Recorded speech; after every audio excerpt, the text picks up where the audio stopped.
आत्ताची पिढी तो एन्जॉय करते.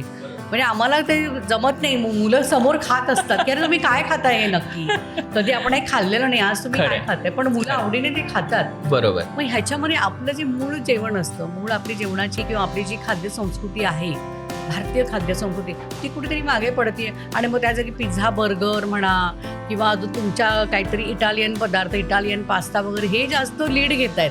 यावर काय सांगाल? ह्याच्यात कुठेतरी आपण कमी पडतोय. याचं कारण असं आहे की पूर्वीच्या काळामध्ये आई जे पानात वाढायची ते आपल्याला जेवायला लागायचं आणि तो तिचा हट्टाच नसायचा. तर आपल्या प्रकृतीसाठी किंवा आपल्या आरोग्यासाठी जे आपल्या देशामध्ये पिकतं तेच आपल्यासाठी योग्य हे मानलं जातं. मग आपल्या देशामध्ये किंवा आपले शेतकरी जे ज्या गोष्टी पिकवत आहेत त्या जर आपण योग्य पद्धतीने त्या ऋतूप्रमाणे जर त्याचा आहारात वापर केला तर मला असं वाटतं की तब्येती सुदृढ राहतात. ज्या आजही माझी आजी किंवा आजोबा किंवा अनेक 90-100 गाठलेले लोक आहेत, पण आज 40मध्येच मला असं वाटतं की अनेकांना आजार येतात. तर ह्या सगळ्या गोष्टी ज्या आहेत ना त्या ह्याच्याशी रिलेटेड आहेत. याचं कारण आपली खाद्य संस्कृती. संपूर्ण व्हिडिओ पाहण्यासाठी ओनली मानिनी चॅनलला जरूर भेट द्या.